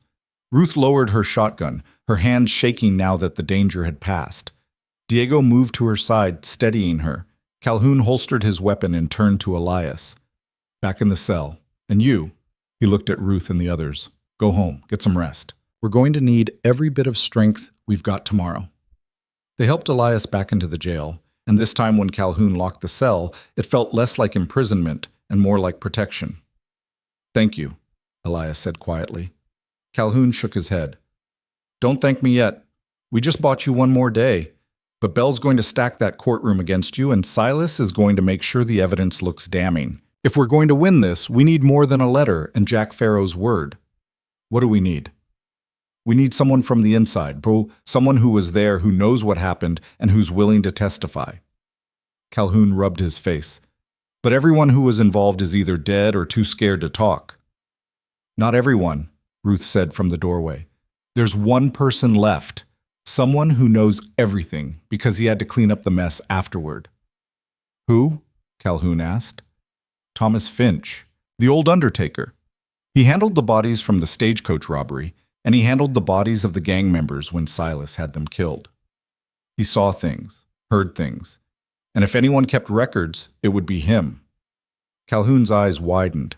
"Finch retired 5 years ago, moved to a cabin up in the hills. I haven't seen him since. But he's still alive. Far as I know. Then we need to talk to him, tonight, before Silas figures out he's a loose end." Calhoun hesitated, then nodded. "I'll go. You stay here with Elias. If anyone comes, I know what to do." Ruth raised the shotgun slightly. "No one's getting through this door." Calhoun grabbed his coat and disappeared into the night, leaving Ruth standing guard and Elias alone with his thoughts. "You didn't have to do this," Elias said after a moment. "You could have stayed out of it." "I could have," Ruth agreed. "Just like I could have stayed quiet 5 years ago when they destroyed my husband. Just like everyone in this town could stay quiet and let evil win because it's safer. But safe isn't the same as right, and I'm tired of choosing safe. You might die for this. We all die eventually. At least this way, I'll die standing up." Elias smiled faintly. You sound like someone I used to know. Someone good? Someone who believed that one person could make a difference if they were willing to pay the price. Were they right? I don't know yet, but I'm about to find out. They fell silent, the weight of tomorrow pressing down on them like a physical thing. Outside, the town of Dry Creek settled into uneasy sleep, not knowing that the battle for its soul would be decided within the next 24 hours. Calhoun returned just before dawn, his face pale and his eyes haunted. "Did you find him?" Ruth asked, rising from where she'd been dozing in a chair. "I found him." Calhoun's voice was rough. "And you were right. He knows everything. He's got records, burial certificates, notes he kept because he knew someday it might matter. He's willing to testify." "That's good news," Elias said from the cell. "It would be, except for one problem." Calhoun met his eyes. "Finch is dying. Cancer, he says. Got maybe a month left, and that's being generous. He can barely walk, can barely speak without coughing. I don't know if he'll make it through a full day of testimony." "He just has to make it through enough," Ruth said. "Enough to tell the truth before he's gone. If Bell allows it, the man can barely stand. Bell could declare him unfit to testify on medical grounds." "Then we make sure he can't," Diego said, appearing in the doorway with the first light of dawn behind him. "We bring witnesses who'll swear to Finch's lucidity. We bring his records and make them speak for him if he can't. And we make it so public, so undeniable, that Bell can't bury it without looking guilty himself." Calhoun looked at the young man with something like respect. "You've been thinking about this." "All night. I talked to people, lots of people, and they're scared, but they're also angry. Angry enough that if we can show them the truth, they might actually stand up. But we have to be smart. We have to be coordinated. And we have to be ready for Silas to fight dirty." "He will," Elias said quietly. "He'll bring every weapon he's got. Lies, intimidation, manufactured evidence. He'll paint me as a criminal and himself as a victim, and he'll make sure the jury is too terrified to vote against him." "Unless we give them a reason not to be terrified," Ruth said. "Unless we show them that there are more of us than there are of them, and that we're not backing down." "That's a lot of unless," Calhoun said. "It's all we've got." The morning crawled toward noon with the slow inevitability of an executioner's march. Elias washed in the basin Calhoun brought, changed into the cleanest clothes he had, and prepared himself for what was coming. Ruth appeared with a breakfast of eggs and coffee, which Elias ate without tasting, his mind already in the courtroom. By 11, a crowd had begun to gather outside the courthouse. Not a mob this time, but something different. Townspeople coming to witness, to judge, to see if justice was still possible in Dry Creek. Some came out of curiosity, others out of hope, and more than a few out of the dark satisfaction of watching powerful men finally face consequences. When Calhoun unlocked the cell at 11:30, Elias stepped out into the light feeling strangely calm. The fear was still there, coiled in his chest, but beneath it was something stronger, purpose. Whatever happened in the next few hours, he'd done what he came to do. He'd forced the darkness into the light. The rest was up to the town.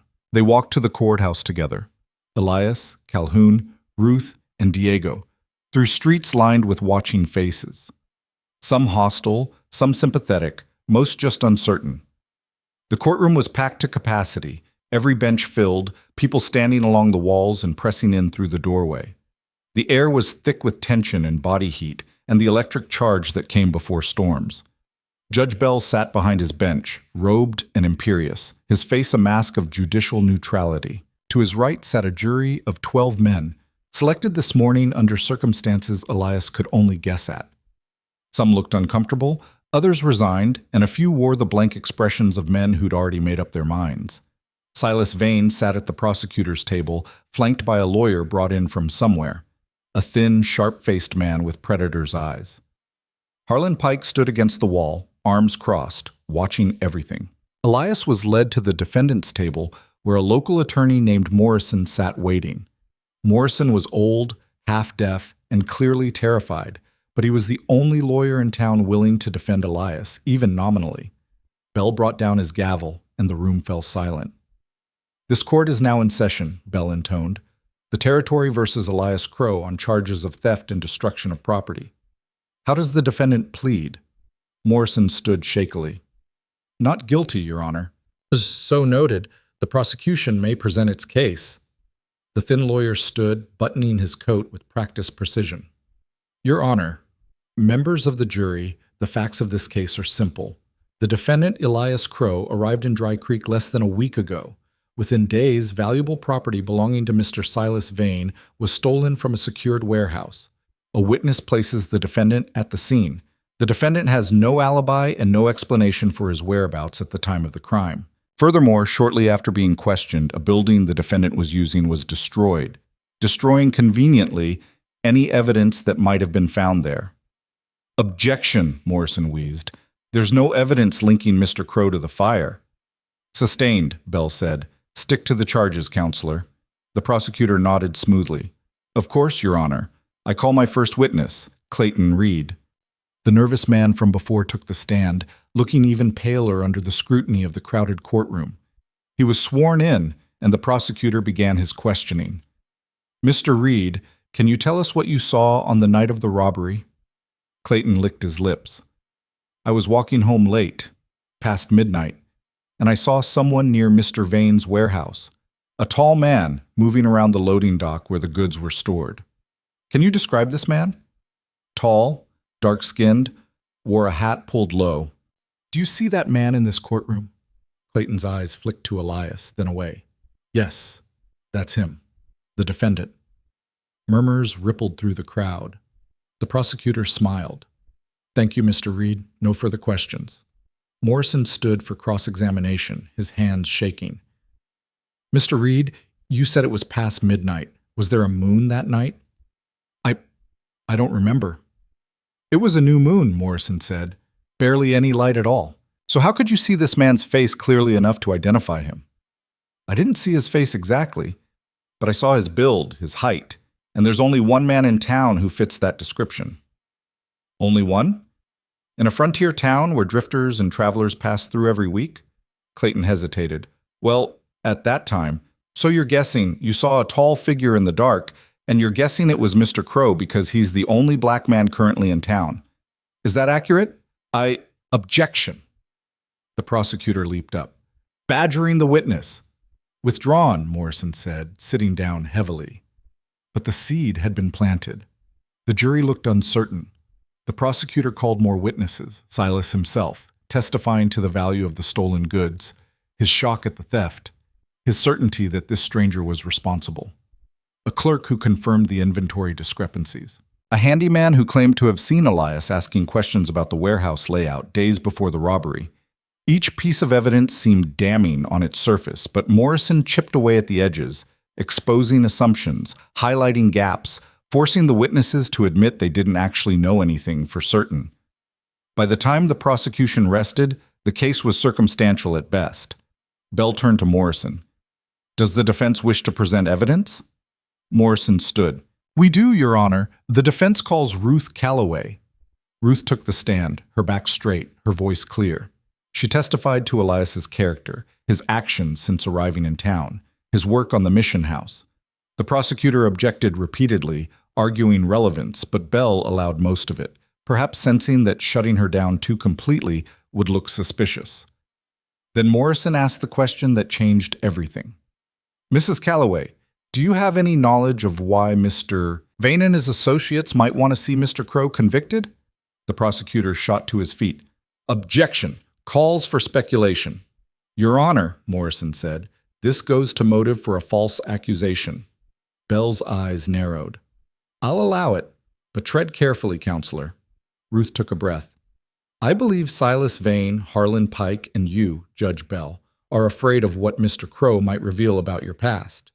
The courtroom exploded. Bell's gavel slammed down repeatedly. Order, Mrs. Calloway, you are dangerously close to contempt. Then hold me in contempt, Ruth said, her voice rising above the chaos. But let me speak the truth first. 10 years ago, there was a federal payroll robbery. The case was never solved, but the money, $20,000, had to go somewhere. And if you look at who suddenly had the capital to buy up half of Dry Creek in the months that followed, the answer becomes clear. This is outrageous.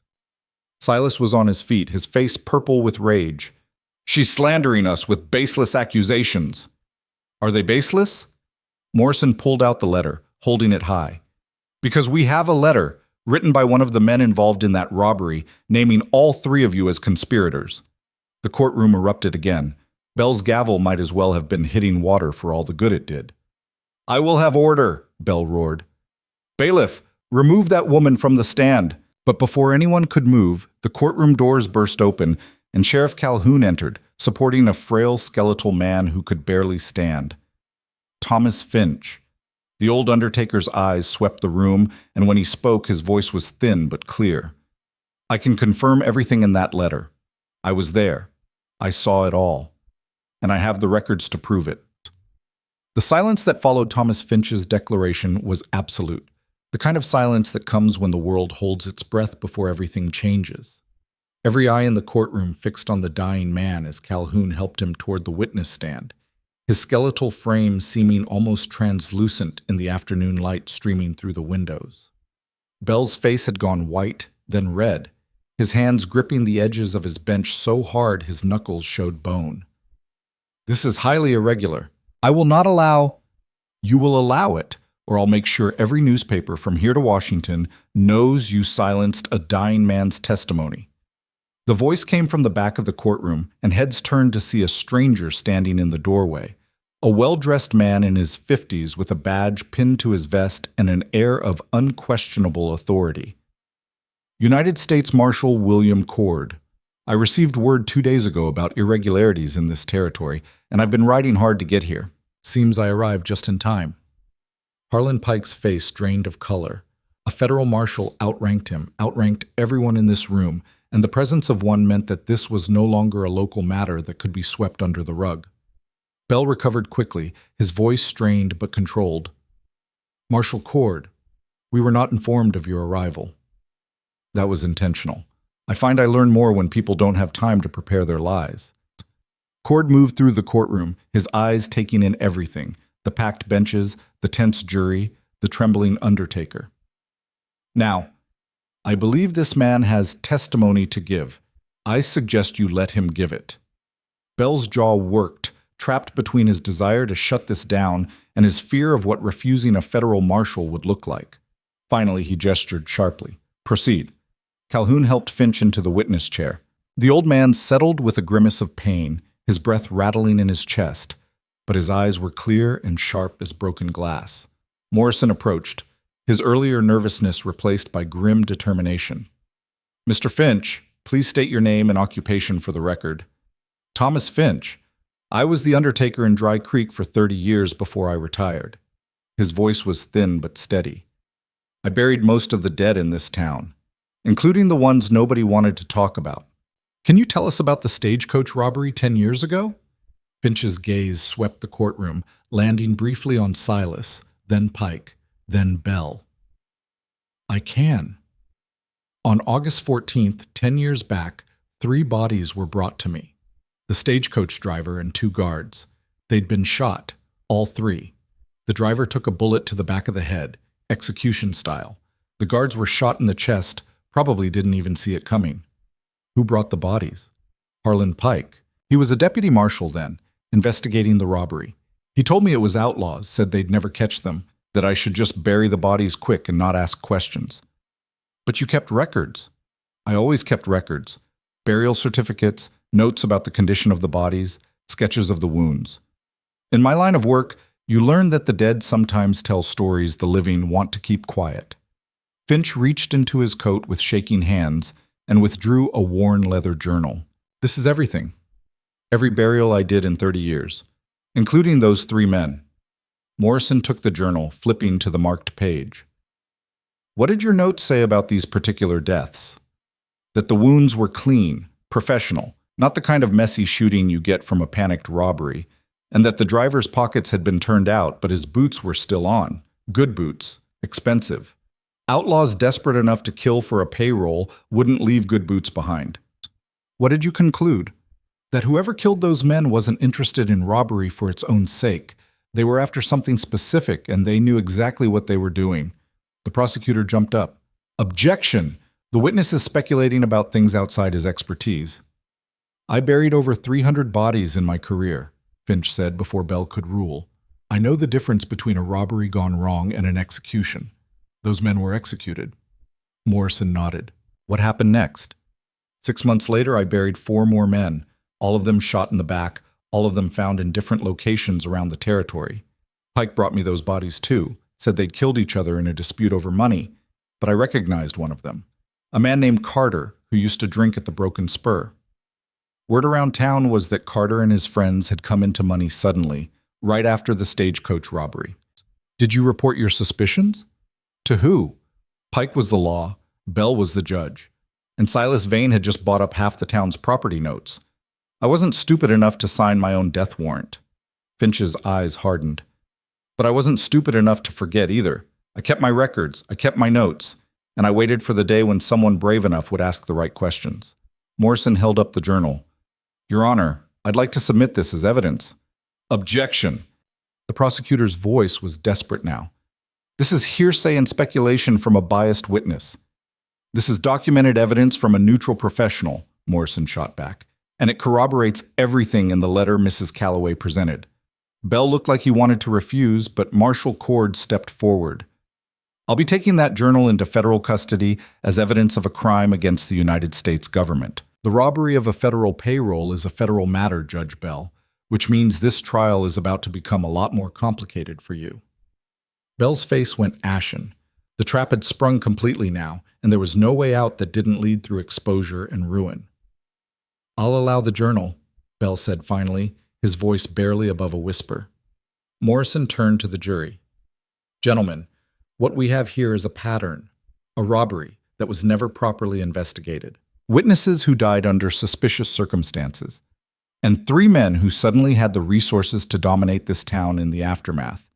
Now you might ask yourselves, what does this have to do with the charges against Elias Crowe? He paused, letting the question hang. Everything. Because Mr. Crowe came to this town and started asking questions. He stood up to Silas Vane. He helped people who'd been crushed under the weight of their power. And for that, he became a threat. So they did what they always do. They manufactured evidence, they coached witnesses, and they tried to use the law itself as a weapon to destroy him. That's a lie! Silas was on his feet, shaking with rage. This is a conspiracy. They're twisting facts to fit a narrative. Then explain the letter, Morrison said calmly. Explain Mr. Finch's records. Explain why a man who arrived in this town with nothing would risk everything to steal from you when he could have simply moved on. Because he's a criminal. Because that's what people like him do. The words hung in the air, ugly and naked, and the courtroom drew in a collective breath. Elias had stayed silent through all of this, watching the pieces fall into place, but now he stood slowly, his voice cutting through the tension like a clean blade. People like me, he repeated, his eyes locked on Silas. You mean black? You mean someone you think you can paint as guilty just by virtue of existing in your town? That's what this has always been about, hasn't it? Not evidence, not justice, just fear and prejudice and the desperate need to hold on to power you stole in the first place. How dare you? I dare because I have nothing left to lose. You burned my shelter. You arrested me on false charges. You tried to lynch me in the street, and now you're trying to use the color of my skin as proof of criminality while you sit there drowning in the blood money you stole from dead men. Silas lunged forward, but Pike grabbed his arm, holding him back. The marshal's face was hard and calculating, and Elias could see him running through options, looking for an escape route that no longer existed. Bell slammed his gavel down. Order! I will have order in this court. But the jury wasn't looking at Bell anymore.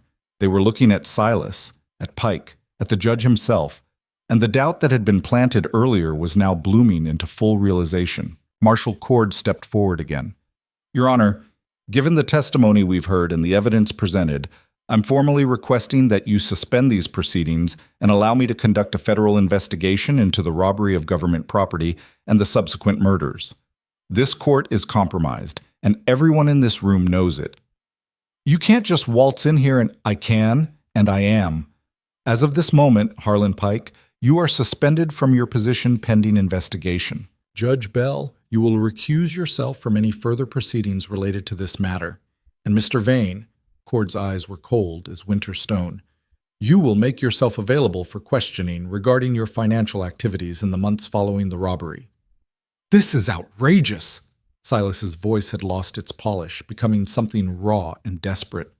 You have no authority to— I have every authority, and if you resist, I'll arrest you right now for obstruction of a federal investigation.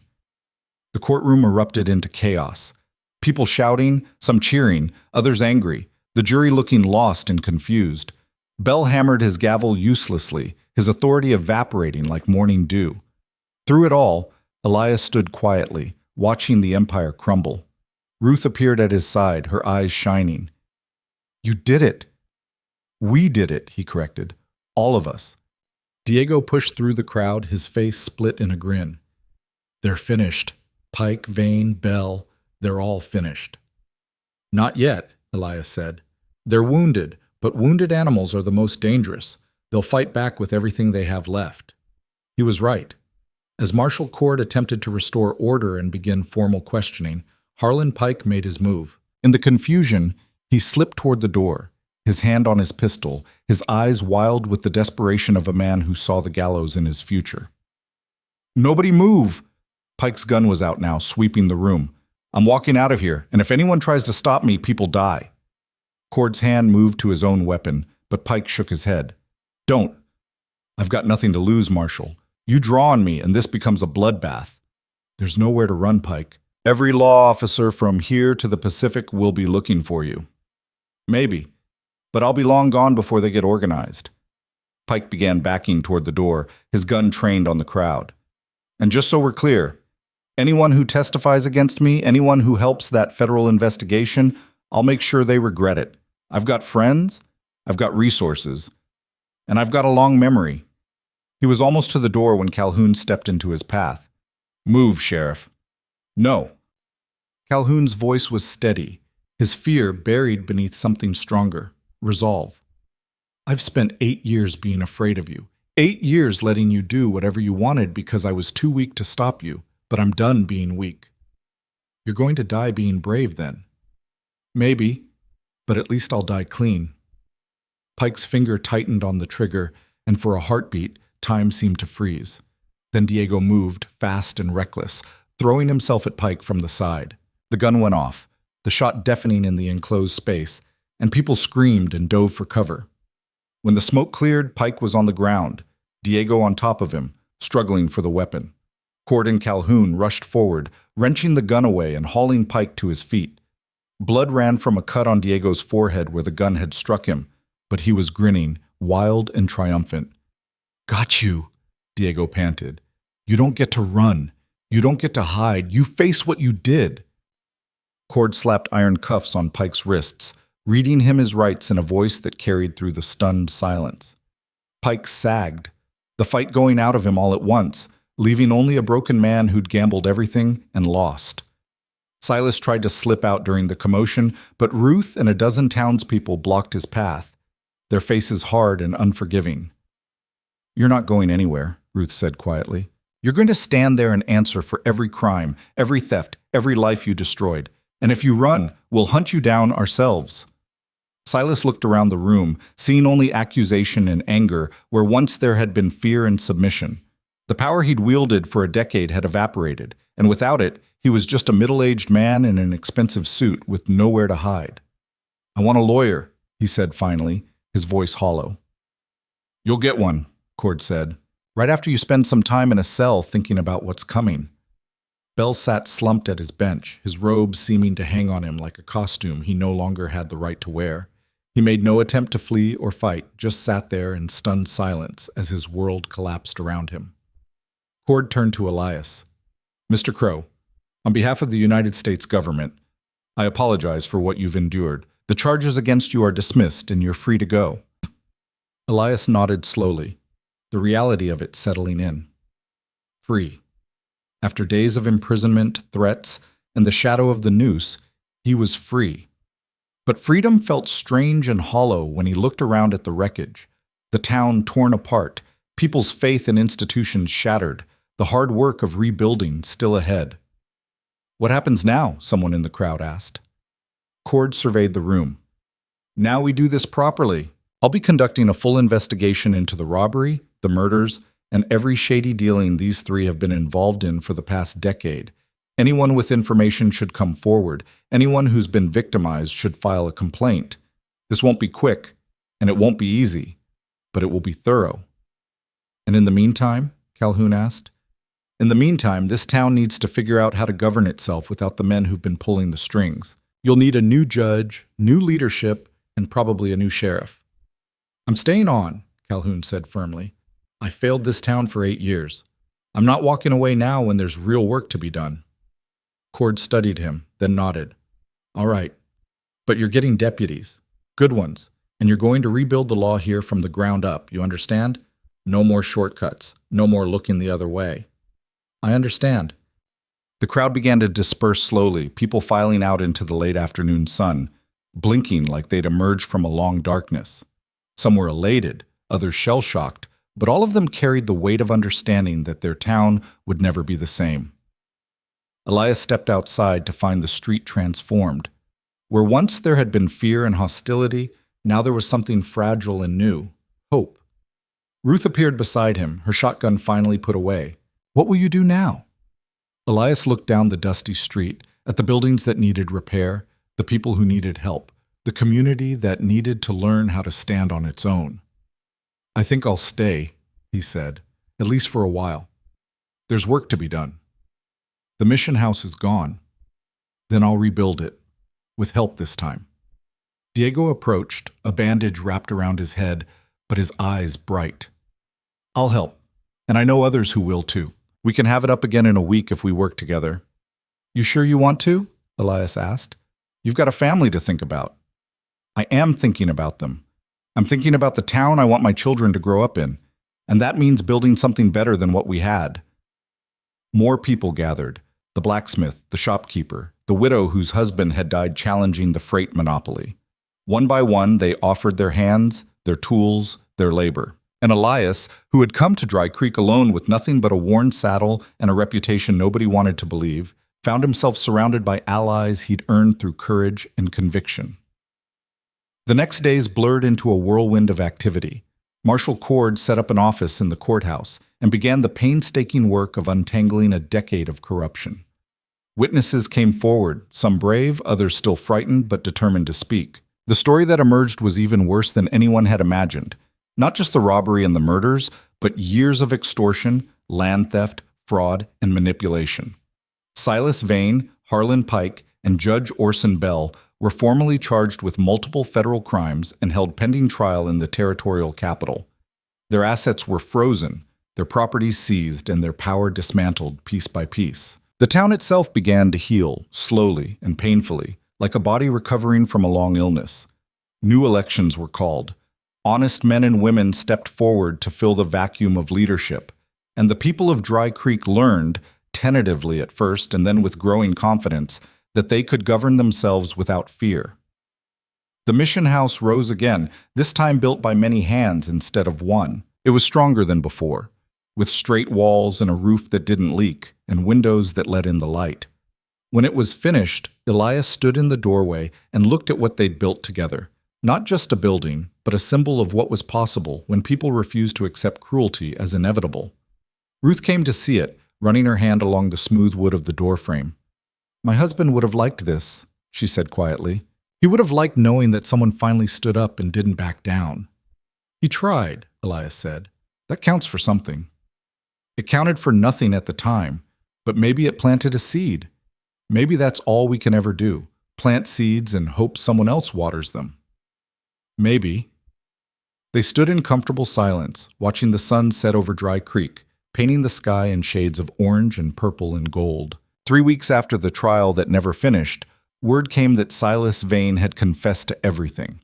Faced with overwhelming evidence and the testimony of former associates trying to save themselves, he'd broken completely, admitting to the robbery, the murders, and a decade of criminal enterprise.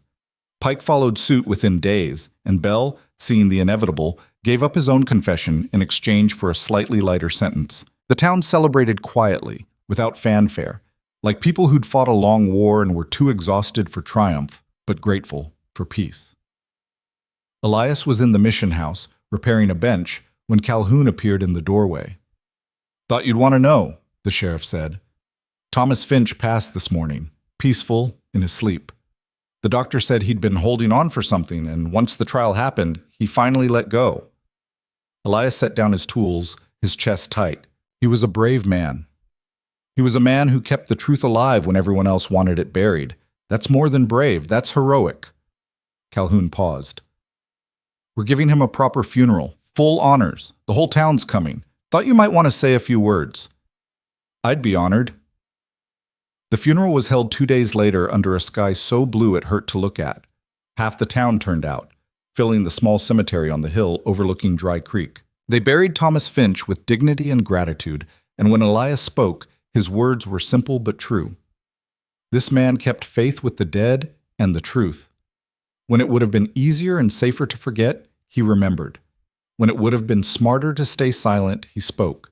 He gave us the weapon we needed to fight back against darkness, the truth. And he died knowing that truth had won. We should all be so fortunate. But people wept openly, not just for Finch, but for everyone they'd lost to the corruption that had poisoned their town. And when it was over, they walked back down the hill together, ready to build the future that so many had died trying to see. Summer turned to fall, and Dry Creek settled into a new rhythm.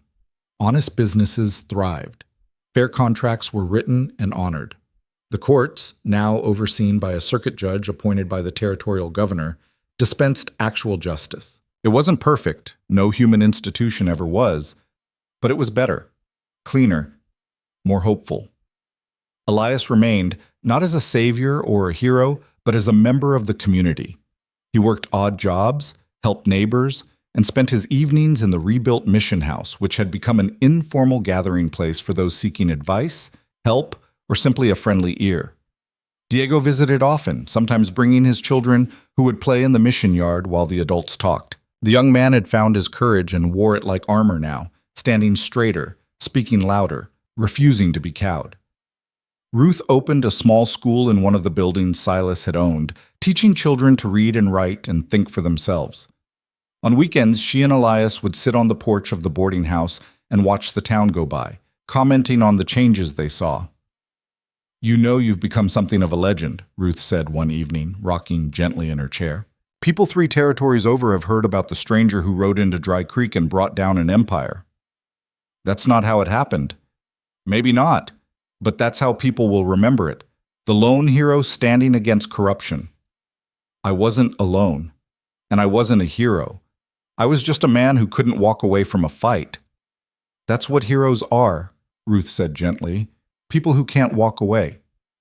Elias smiled faintly. "Then I guess the world needs more cowards." "Well, the world has plenty of cowards. What it needs is more people willing to plant themselves like a tree and say, 'No, you move.' You did that, and this town is better for it." As winter approached, bringing cold winds and the promise of snow, Elias found himself standing where he'd stood that first day, in the center of Dry Creek, watching the town move around him. But everything was different now. Children played in streets that had been empty before. Shopkeepers smiled and called out greetings. People walked with their heads up instead of hunched against invisible blows.